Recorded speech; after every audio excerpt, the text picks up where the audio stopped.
Hey guys, on today's podcast, I sit down with Amanda and Jason Palmer, who are foster and adoptive parents. They have an amazing journey. They actually also have their own podcast that has a mission to connect everybody in the foster care world so that you don't feel alone. It's for parents, it's for biological parents, it's for kids, it's for anyone who wants to feel connected to other people in situations like theirs. Their podcast is called Foster Care and Unparalleled Journey. You can find it on the Stable Moments site on the Parent Resources page, or you can find it anywhere that you listen to podcasts. It was great sitting down with them. They really have some neat, unique insight and some great advice about loving on bio parents, about setting strict boundaries, about marriage. They go through the whole thing and they're an open book, and I love it. So I think that you guys will love it too. Make sure to subscribe to our YouTube channel so that you know when we make updates. And here we go.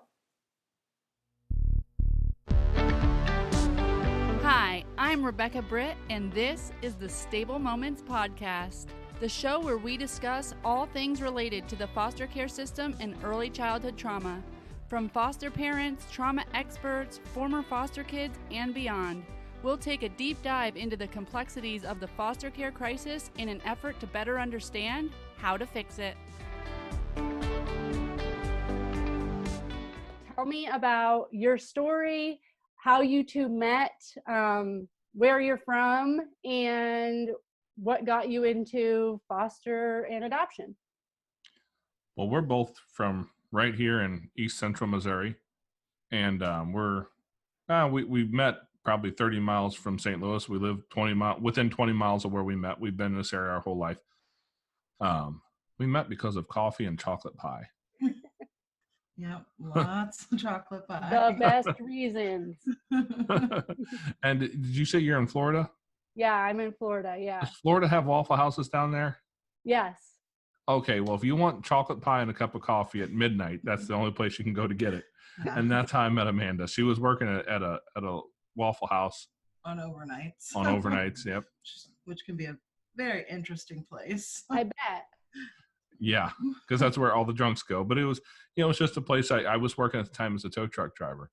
And I was working an evening shift, and I spent a lot of times out of the bed in the middle of the night. And so I'd stop in there for a cup of coffee and a piece of chocolate pie, and that's how I met Amanda. And it all kind of just spiraled upwards from there. We've been together now 20-ish years. Yeah. We didn't Almost actually 21 years. Wow. Yeah, we didn't actually get married until 2006, but yeah, we've been together for a lot of years. We've had a lot of kids. We had 2 kids between us, and then Amanda's youngest sister was a year and a half older than our oldest son, and their mother that they share was going through some addiction issues. And so Arissa, her sister, came to live in our house and lived with us for years and years and years. And she called me dad. She called Amanda mom. So she's one of ours. And we really thought we were going to be done after that. Yeah, 3 kids. We were pretty young, early 20s. And when you say 2 kids between you, was that kids from prior relationships, or you guys had 2 bio kids together? So one child was from a previous relationship, and then we share a son together. Okay. And then your sister? Yes, and then there's my sister. Okay. But she was never a sister. She was just daughter. Your daughter, yeah. At what age did she come to you? Arissa was really young. Year and a half, 2 years old. Okay. So baby. So at that point we had 3 kids, and we went, we're managing this. We should probably just manage this. We're young, trying to find our place in the world, not making a whole lot of money, when you're young. Sure. But I was a stay-at-home mom, and Jason was driving a truck, and we were living out in St. Peter's. Had a little bitty home, but it was our home, and we were doing good to manage all that. And then we ended up moving out here to where we're at now. Well, we live in a different house now, but we're out kind of in the country a little ways.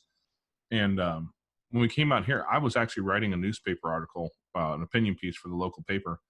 And it was around Christmas time, and I was looking for places for people to donate to some sort of charity, some sort of charitable group that would help people in the area immediately. Red Cross is fine. I'm not mad at them, but if I give money to the Red Cross, 3 weeks before Christmas, it's probably not going to help any of my neighbors. Sure. So that's what I was looking for. And I went down to our local children's division and was talking to them. And I walked away with a bunch of brochures and came home and talked with Amanda. And we had discussed adoption in the past. And as we looked at the idea of foster care, we just both went, this looks like something we should look into. And in almost no time, there was a class opening up because we have to have the STARS training, which is a class we take for that. So we took the training, and as soon as we got our licensure done, the licensing worker came by our house with a little certificate. And before she left, she said, "And by the way, I'd like to talk to you about a couple kids." Wow. And yeah, and it was 2 weeks later? It wasn't even two A weeks week? later. It was a week or so I after waited that. for our daughter's. She's our daughter now. We ended up adopting these two children. But the day after her birthday, they came into care. The family wanted to keep the children until after our daughter's birthday. They had a birthday party planned out for her, which they kind of used as like a bit of a going away sort of thing, I guess. Okay. But the family either was not willing or able or deemed inappropriate, depending on which member you're talking about. But they were not able to keep the kids in their home. They couldn't follow the rules that they had to follow, I guess. And so they ended up coming to our house, and the first two kids we ever foster ended up being adopted as well. Great. And we adopted both of them. We have since come to adopt two more.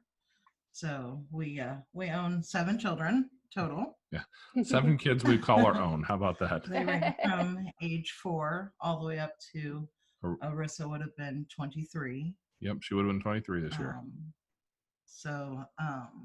Yeah, it's been a crazy ride.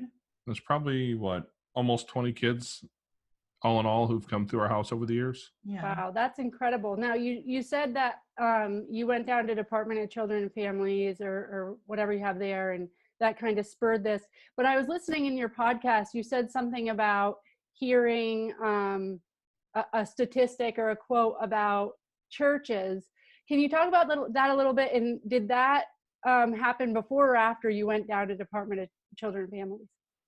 I think it was right in the same time. I think I actually heard it before that. That's probably what sparked my idea to go to the children's division and talk to them, was just thinking about that particular group of people.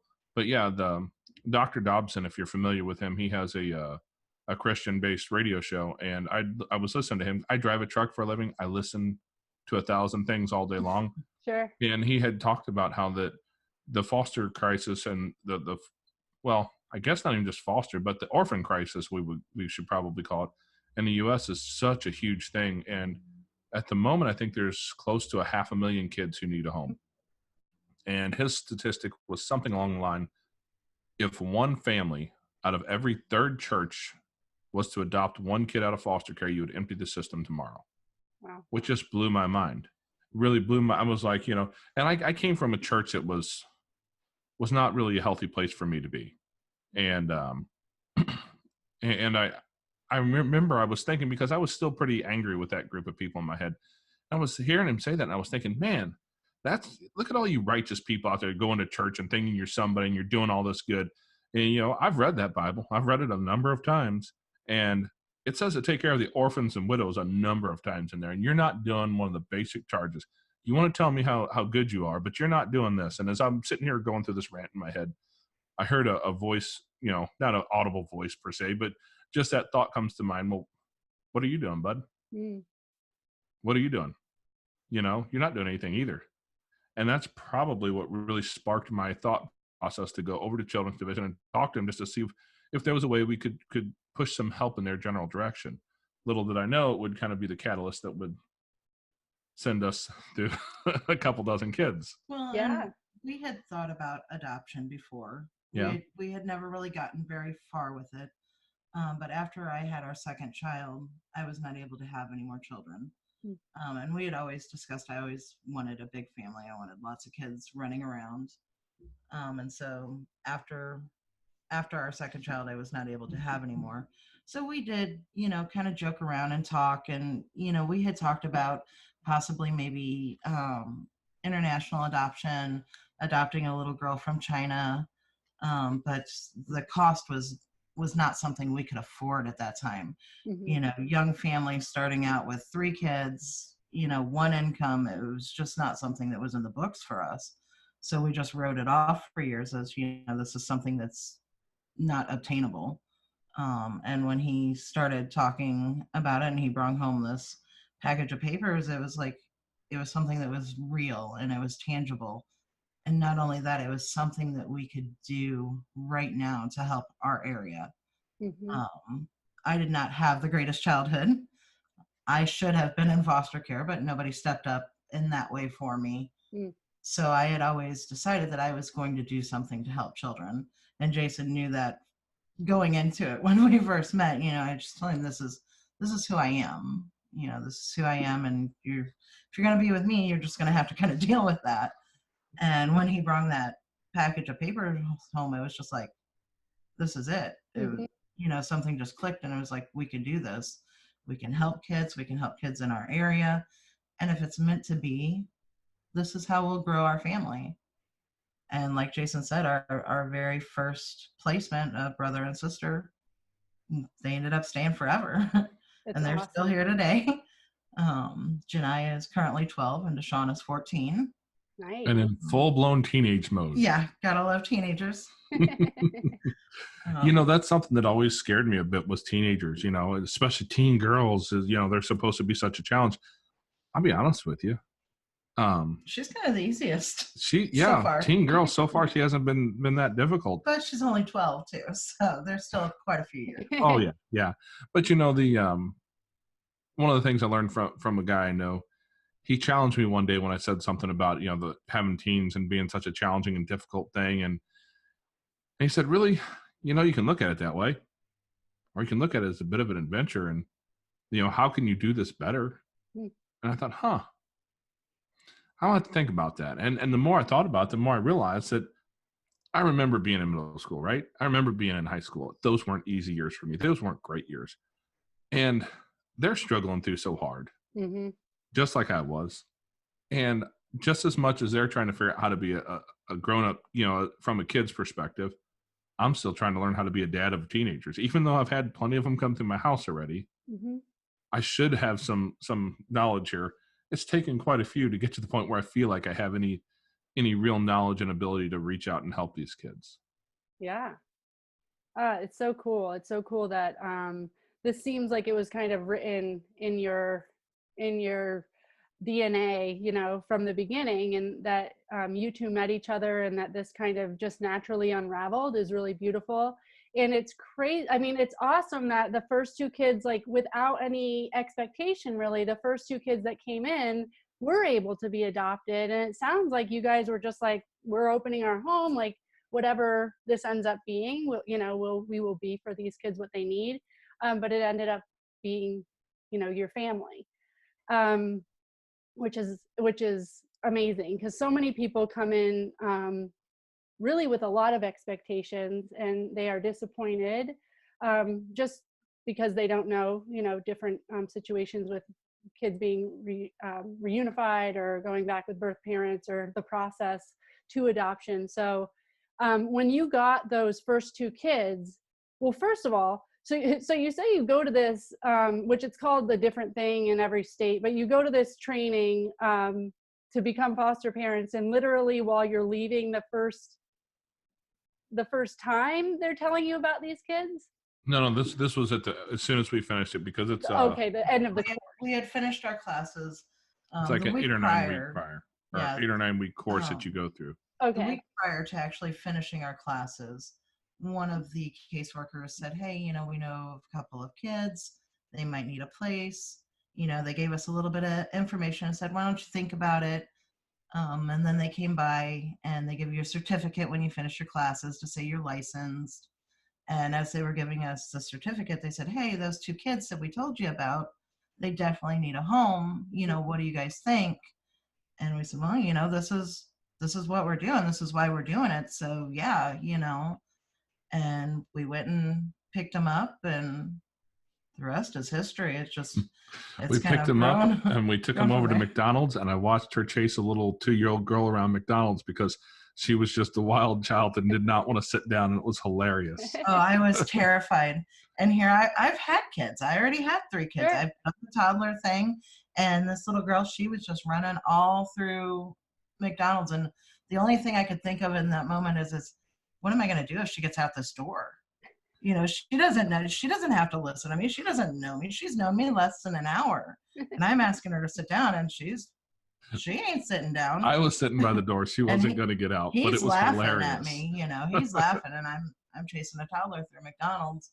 But I think I do that quite regularly nowadays, chase toddlers through McDonald's. Yeah. But I mean, it's been such a wonderful, wonderful process. Now, were those children's parental rights already terminated by the time that you got them? No, they were both in care. Their father was actually was deceased, and mom was in custody. Mom was at incarcerated at that point. Yeah, she had some charges she was doing time for. But the goal at that point was still reunification. Okay. They had been staying with a grandparent, and the goal was reunification. You know, and that's how we looked at it, is, you know, this is reunification. That's what Children's Division is for. That, you know, they push for reunification always, and that's where they were pushing, was reunification.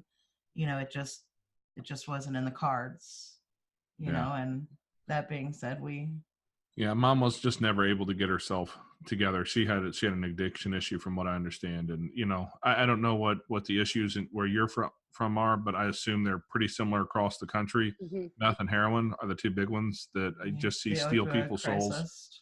And if I'm not mistaken, she was a heroin. Yes. Was she meth? Yeah. I lose track over time. But you know, it's so a lot of these people I see, and this is a challenge, right? You see these stories, you hear some of these stories. You know, if you listen to our story about Turtle, little guy who's ours now, right? But when they did the hair follicle test on him when he came into care, the things he came up positive for, you know, he was positive for weed, coke, heroin, meth, and oxys. By the way, he was 1 when they did that test. You know, and it's like that makes you want to like do bad things to people, right? Mm-hmm. Who does this to a 1-year-old? You're a horrible human. It's really easy to go down that line of just being angry and feel like you're justified in that side of it. But the truth is that as many mistakes as other people have made, we've made our own fair share of mistakes. Sure. And if we were to be judged on what our worst day looked like, it might not look that bad, but it would still not be a good way for people to judge us.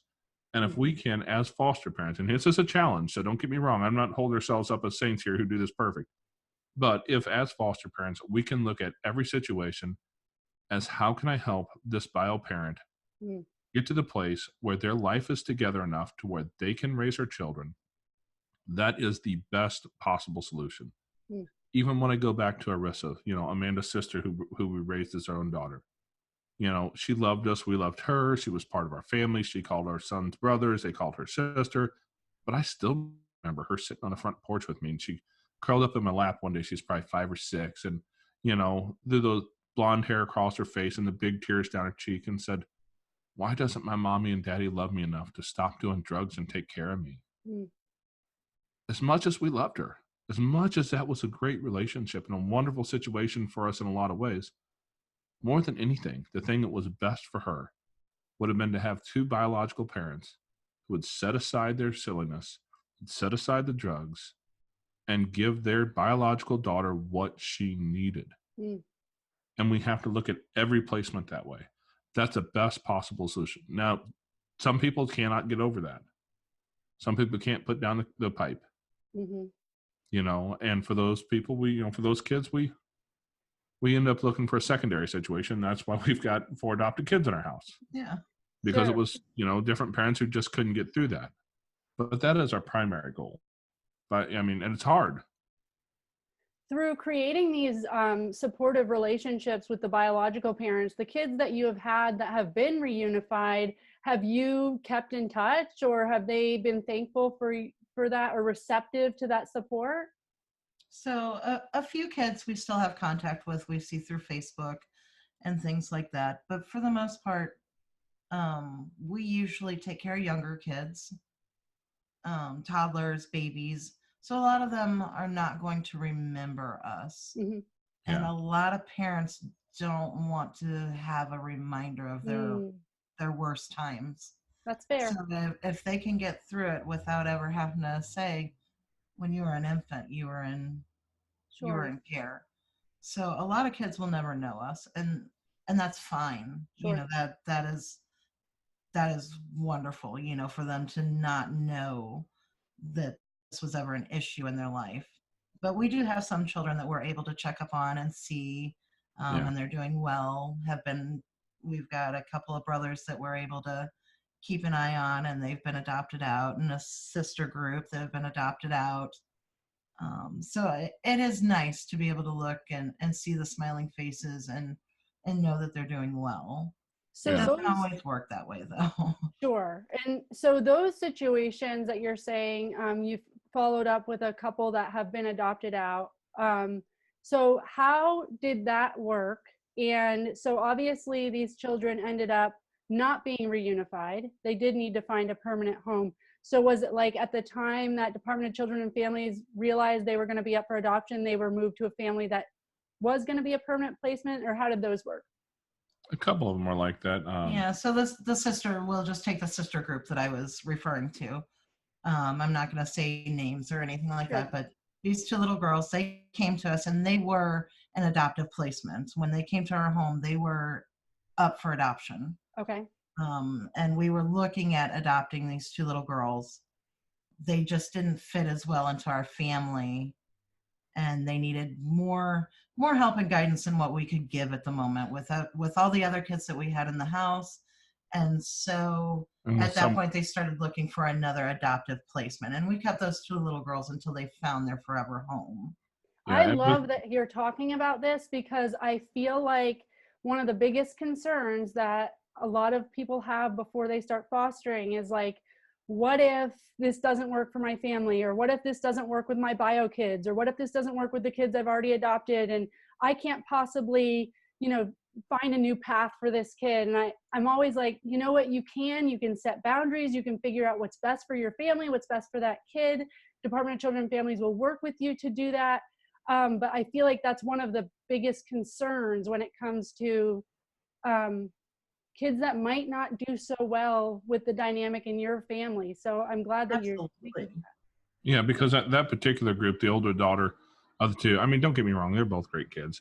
But good as buttons. Yeah, her specific personal needs, because every kid in foster care probably qualifies as a kid with special needs, right? Because they've been through some sort of trauma. Mm-hmm. But, she needed a home that didn't have any other children in it. Yeah, she needed more personal attention, for sure. But that's the thing. You do need to set boundaries. You have to have boundaries for yourself. You have to have boundaries for your family. And you have to be able to set everything aside and do what is best for that child. And for this particular set, our home was not what was best for them.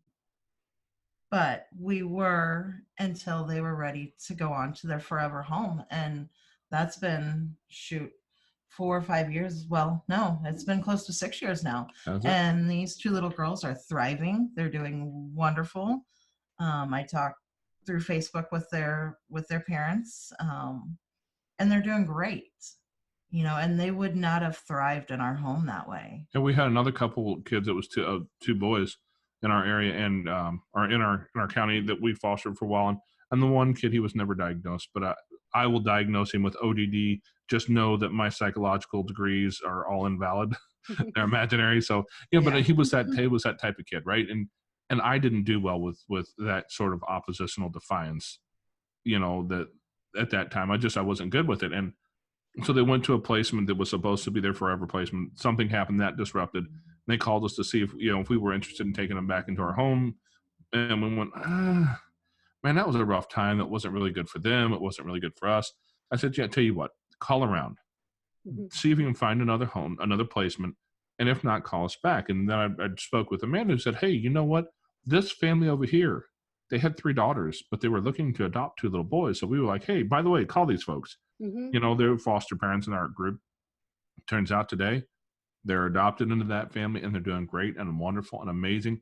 And just being willing to say no when it wasn't healthy for them or for us to say yes, it didn't feel awesome at the moment. Right? It never feels good to say no when somebody's asking you to help a kid. But I know that what we did at that point was we gave those kids an opportunity to find the right place for them. So by saying no, we were helping. I love It it. just wasn't easy to see it that way. And you have to know that that's always a possibility. It's always a capability. We have the ability to tell our county, no, we're not interested in taking any 12-year-old females who happen to be of this race, this, we can put Right. restrictions on that if we want or not. And for us, we've always kind of tried to stay younger than our youngest. That seems to be the most important thing we can do. That helps kind of steady our birth order, and our kids do well with that. Okay.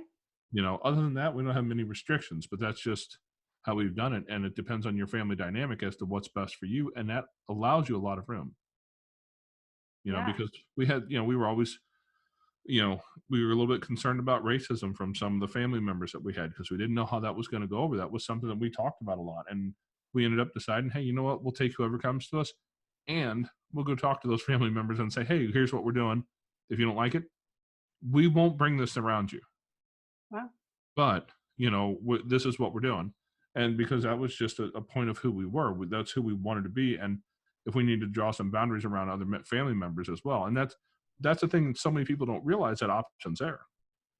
There are not that many barriers to entry.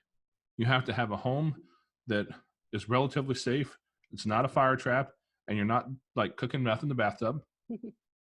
I mean, it's everybody's worried about the home inspection. There's all these different ideas as to why I could never do this. Mm-hmm. The truth of the matter is, each and every one of us probably could, if it's what you feel like you need to do. If it's something that has some meaning, if you hold value in that place. And I think that's, for us, that was a real key, is that's what we felt like was important.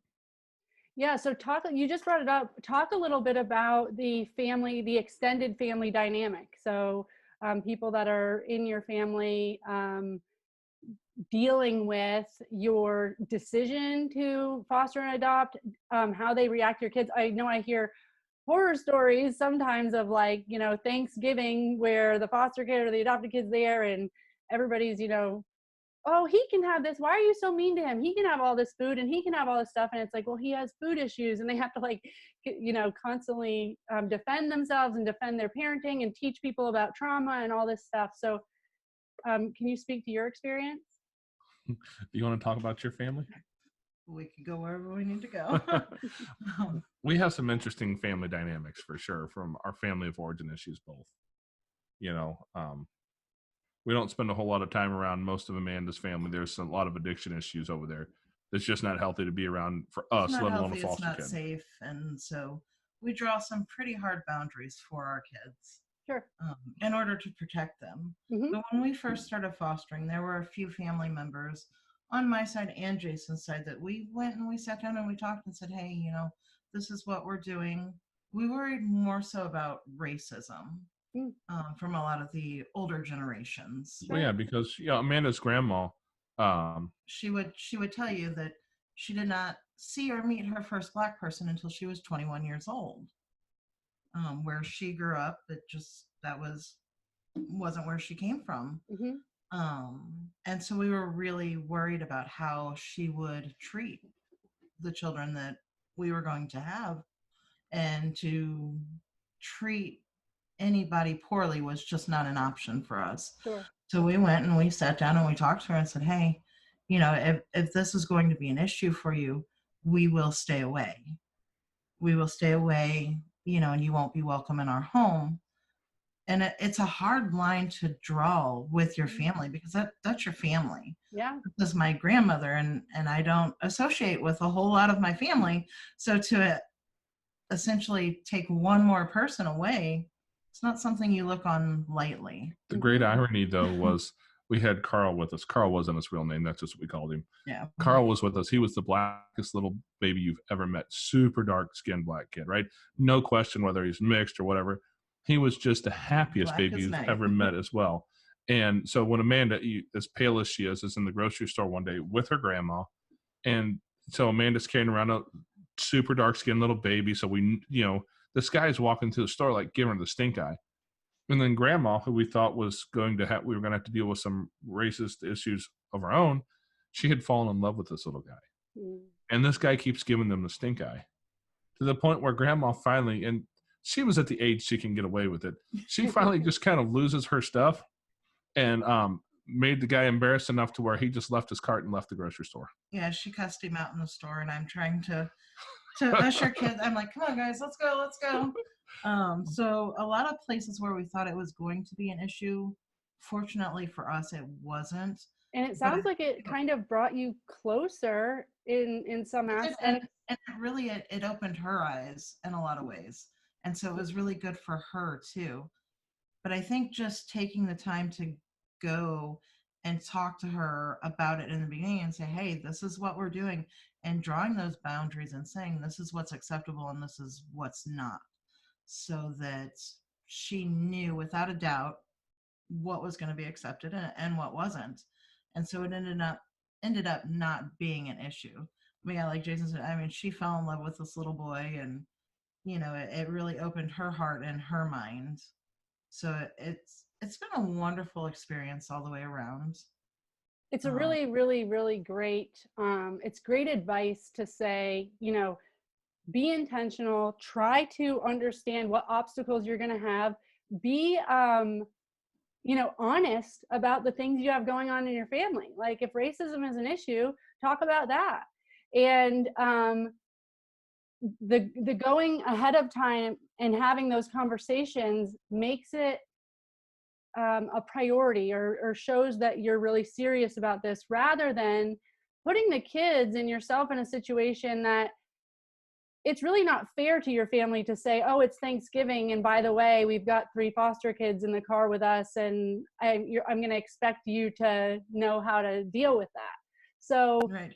those conversations, yeah, exactly, those conversations, and treating it like a, you know, a big deal, that something that you're asking for their support from is huge. And then they can kind of build some ownership around that, like your grandma did. And it's like, this is her little grandbaby, and she's going to defend him. I love that. Well, and the thing is kids don't come into care for no reason. Mm-hmm. You know, every kid has a reason as to why they're in care, and it all stems around some form of trauma. And we're not here to create more trauma. Mm-hmm. And you want to do whatever you can to make sure you're not creating more trauma. And so by going and having those hard conversations beforehand, you take that out of it. You know, you don't have to worry about that part of it. Well, I think part of the challenge too is that the parenting that we grew up with, you know, don't do this, I'm gonna whoop you, right? Mm-hmm. I mean, I don't know about you, but I was raised by some old school parents. I met the switch, you know, I probably deserved it. Mm-hmm. But that was an effective method for a kid like me in the place I grew up in, I guess you would say. But that's not an effective way to raise kids who've been through heavy trauma. Mm. And most people don't realize, they don't think through that. They don't understand the, you know, are you familiar with Karen Purvis and the TBRI? Yeah. Trust-based relational interventions. If you don't know about it, you know, go look it up, people. It's like magic. You know, but most people don't know about that, and they don't understand what size of traumas can trigger some of those problems. So when you have a kid, like you said, who looks like a normal kid, they don't have scars. You don't see cigarette burns all over their body. They haven't been cut up. They haven't been, you know, there's nothing obviously wrong. You can't see the scars because they're inside. Mm. Because this kid has been starved half to death by his mom.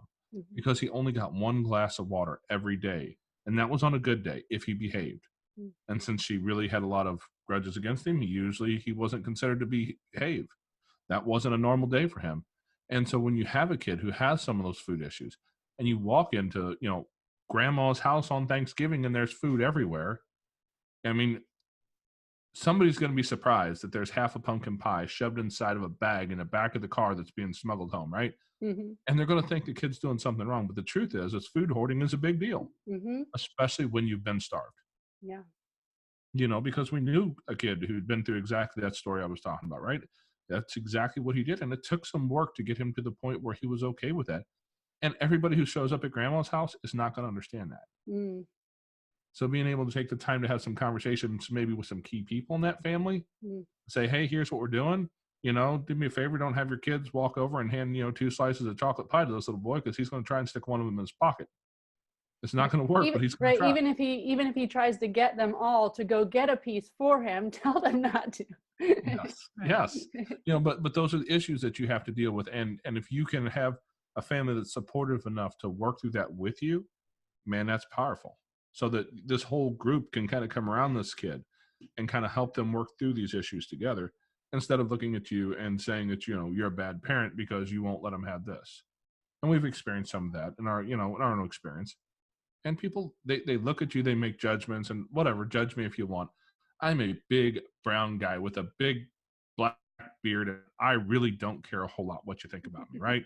I've learned that, to put that thick skin on, because your opinion doesn't matter. What matters is whether or not I do the right thing for this kid. And as long as I can keep that mentality in my mind, it's really easy for me to continue doing it.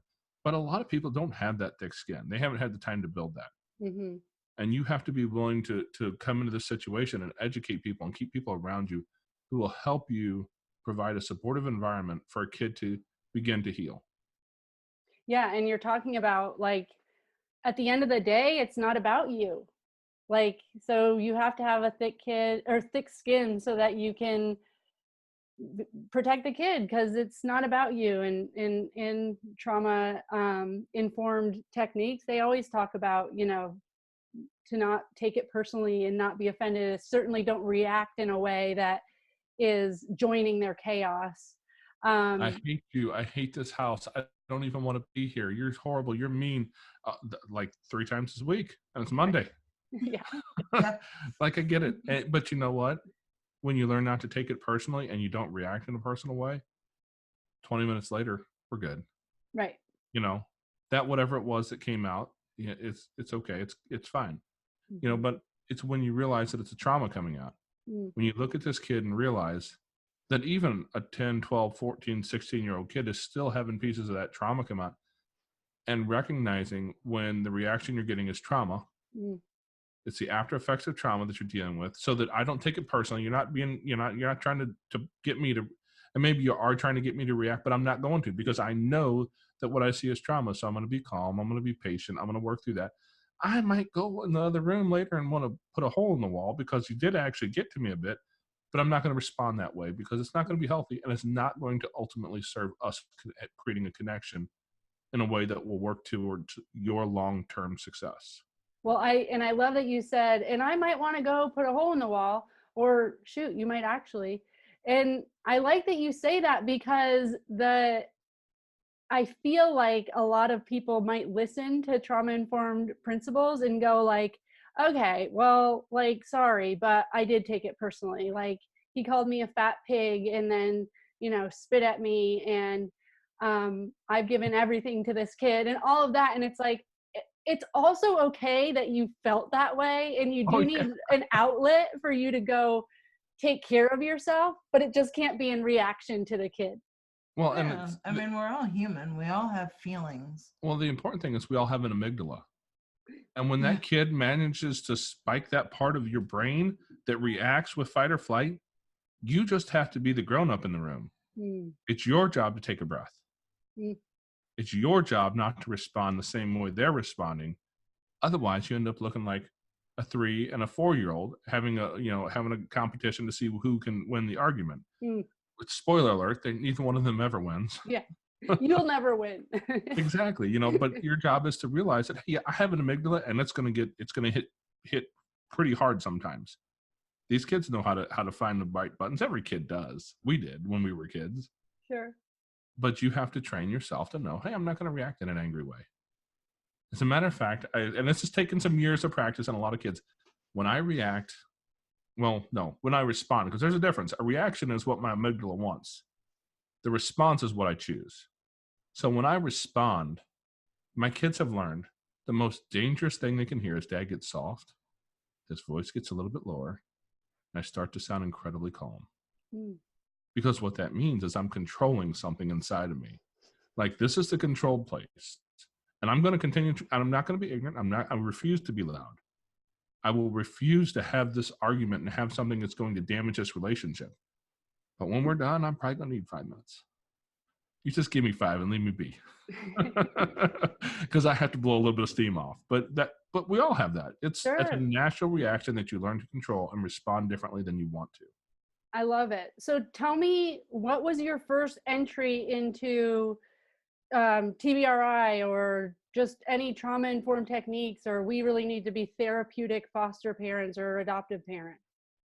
Well, our very first placements. Okay. Jahnyia and Desean, they witnessed quite a bit of trauma. We knew from the get-go that we were going to have to learn to do something different. Okay. That this was not like parenting that we had ever done before. But to be fair and honest, at that point in time, let's see, we're going back a little over 10 years ago. Yeah, it didn't exist really. Yeah, we didn't have that. No. We didn't have that information. We were kind of winging it. We were. We found a good therapist and did some play therapy, and it's been a learning curve ever since. You soak up the information as you can find it. The TBRI we've kind of recently stumbled into and been learning some of that. There was actually a post on Facebook a while back. I don't know if you saw it. A lot of people in the foster community saw it. It was a story about a little boy and some ramen noodles. Yeah, and I listened to your podcast. Okay. So yeah, and she talked a lot about that with us, and actually she gave us some resources that, since I drive for a living, anything that's on video or audio, I can just turn it on and throw it in the seat and listen and learn that way. And I have learned so much learning. Karen Purvis is who she talks about a lot, who I think is kind of like the godmother of TBRI. Yeah, absolutely. And just so much information there. They go, okay, well, I can see where I was doing some of this. Like we stumbled across some of the right things.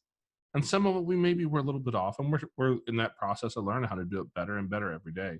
Of course. But it is such a valuable thing to understand that you're not raising kids. You don't have kids in your house who've had a perfect Warden and what's her name? Warden June Cleaver type background, right? They didn't have a perfect childhood. Not that any of us did, but they had some really specific, very acute traumas to deal with. And so we have to just like throw whatever we can at it and see what sticks, hope for the best. And so now we're in this age of technology that's so different from anything our parents or anybody else has ever experienced. If I want to know about kids who've been through trauma, I go to Google, right? I go to YouTube. It's all out there. And all this information is available to all of us if we're willing to go look at it and just educate ourselves a little bit. And that's been a real powerful thing to us, though. But I'd say learning, I learned a lot. I listened to Karen Purvis and some of those resources. That's great. For those who haven't seen the viral ramen post, you guys can go on Jason and Amanda's podcast and see the interview with the mom, who is also a social worker as well, right? She's I don't remember if she still is. I know she was. Okay. Yeah, so she has that background anyway, and she's fostered kids, and it's Foster Care and Unparalleled Journey is Jason and Amanda's podcast, and you can go on there, and I think that it's titled Trauma and Ramen.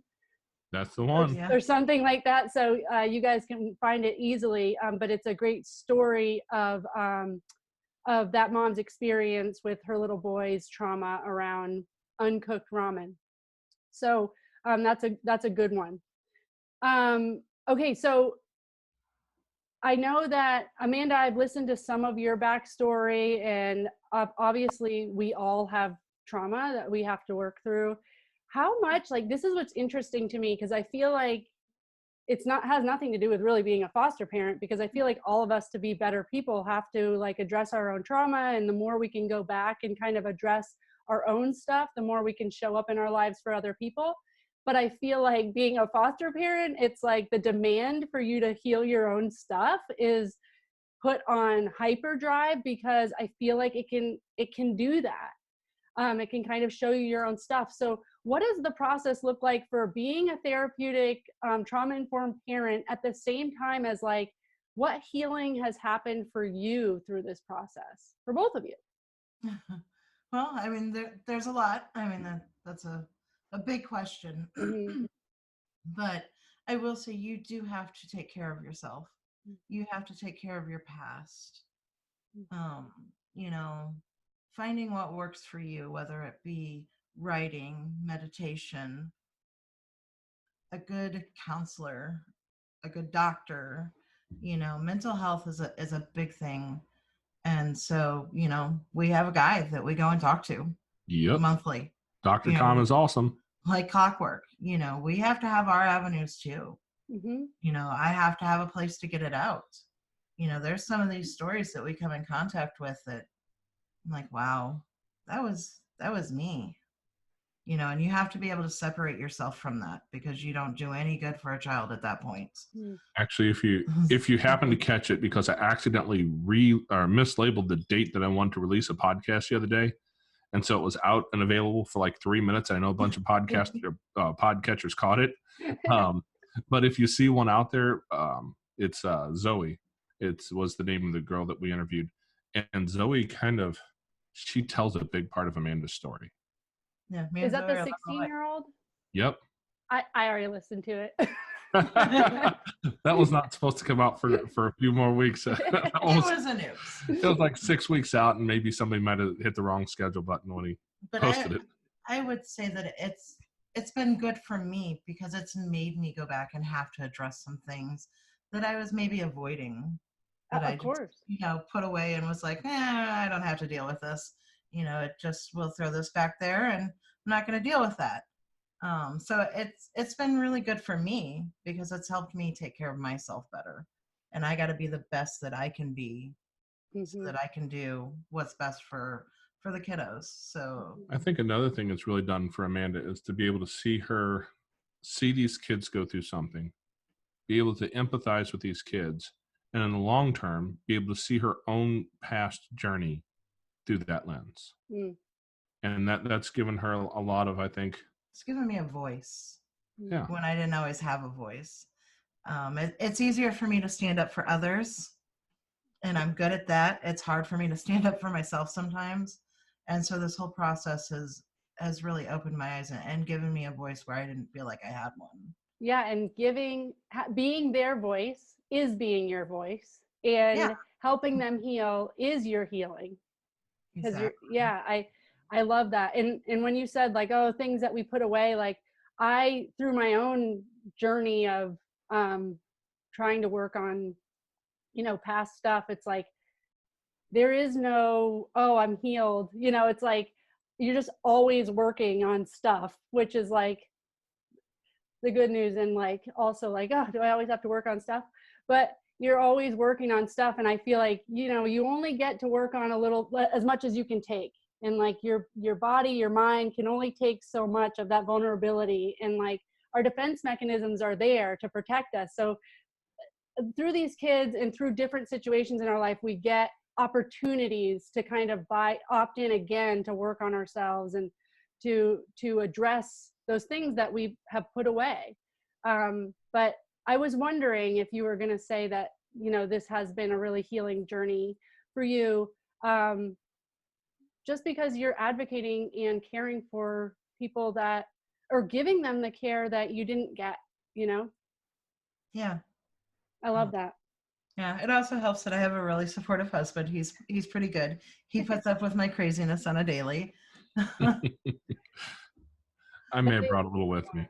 Yeah, I have heard so many people say supportive spouse is like, tops the charts as far as being able to just, deal with life. And as far as foster care and adoption go, what has it been like for your marriage?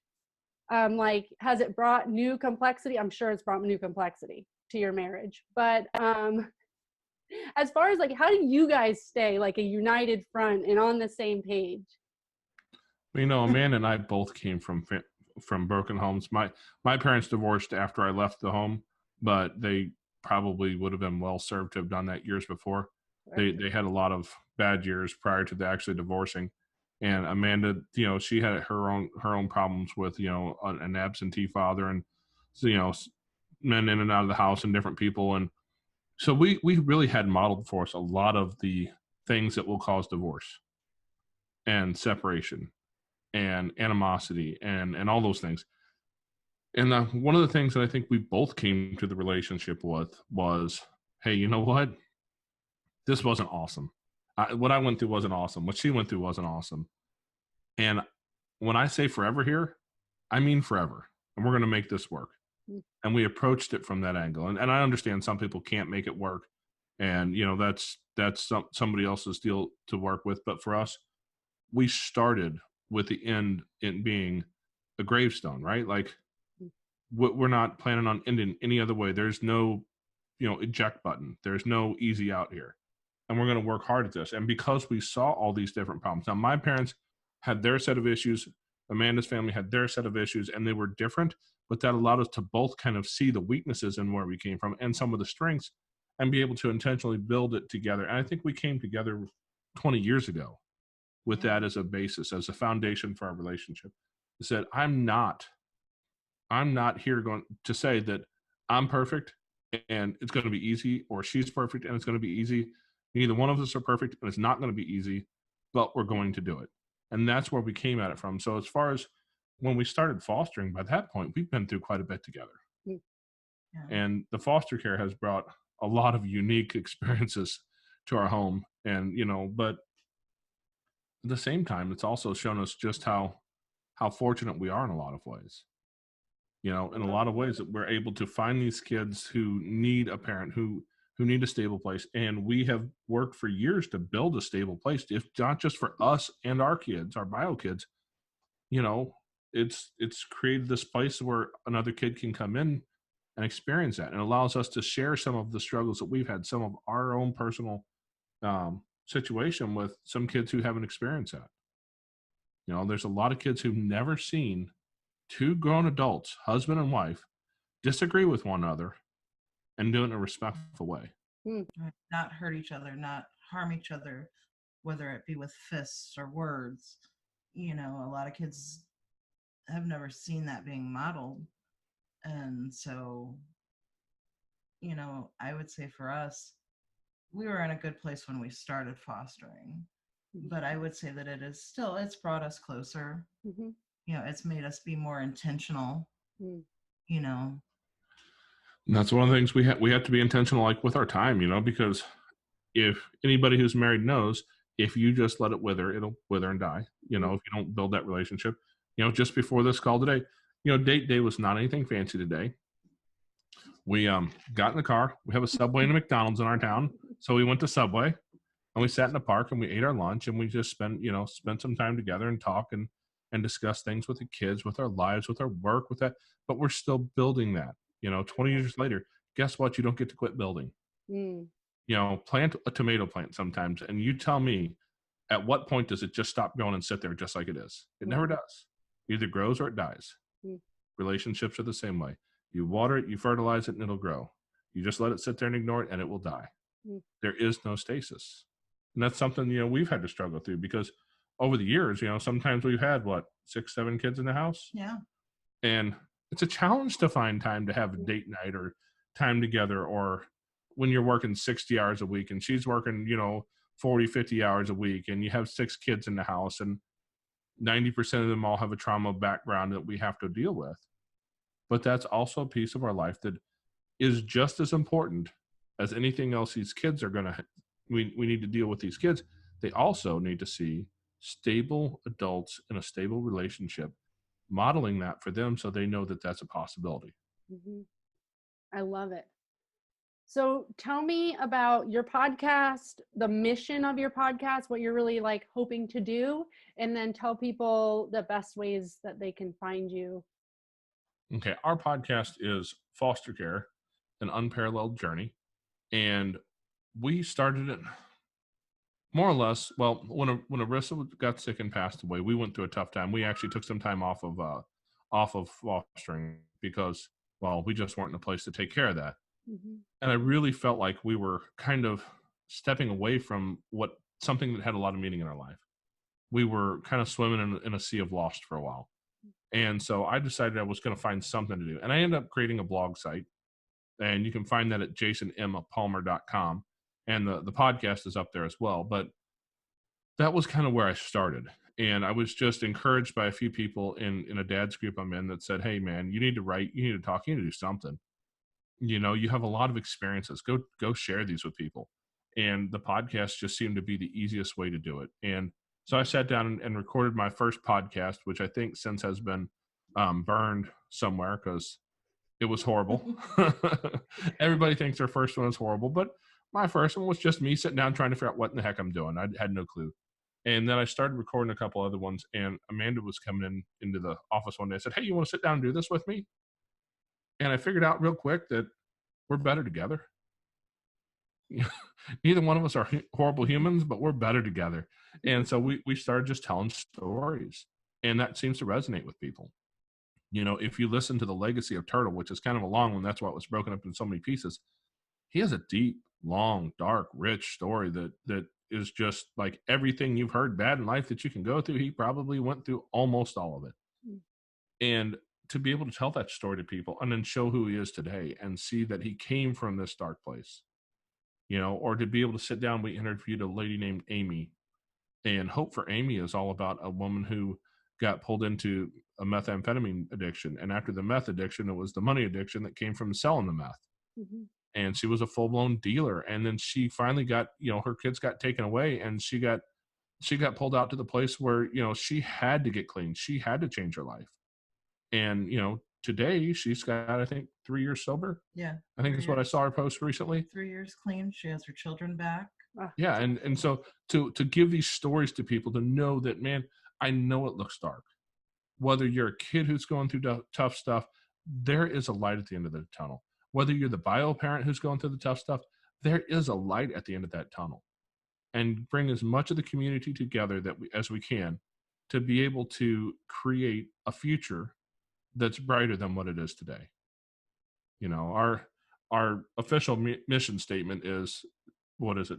To provide strength for the weakest among us. Mm. And I think that's really what we're trying to do. And if that ever turns into something that is a big podcast that makes all kinds of money and I get rich and can afford to buy a Rolls Royce, awesome. If not, we'll still keep doing it. Because it's that place where we can reach other people, where we can connect with other human beings and say, hey, there's something you can do that's meaningful in this life. When somebody sits down, because somebody will someday sit down and write your obituary. Mm-hmm. Give them something to say. Mm. That's what you're going to do today. You're going to write your obituary today. So what are they going to say? Let's get about writing that. Mm-hmm. And that's kind of where we came from, which sounds like kind of a grandiose vision, but I mean, it's just accepting that today is just one step closer to the end of our lives and trying to find some meaning in all of it and make connections for people and help others out. Well, and it's huge, especially for the foster care and adoption community. I mean, it's isolating. It's hard to find people that get what you're going through and understand your journey. And it's just nice to know you're not alone. Yeah, it can be pretty lonely. Yeah, when you find yourself in the grocery store with that kid who's ODD, who's decided that he's going to have a meltdown right here, and you're going to deal with it. And half the grocery store looks at you like, well, who are you? And nobody understands what's going on. Mm-hmm. To have some people around you who can help you with that, you can lean in on, build that community. Yeah. Well, this has been awesome. I'm so excited to give this to my listeners. I think that they're going to love your story, and I think that they're going to love your podcast even more. And I feel like, having this little intro and them getting to know you on here will help them bridge that gap and make them go over there and get that connection and support that you guys offer.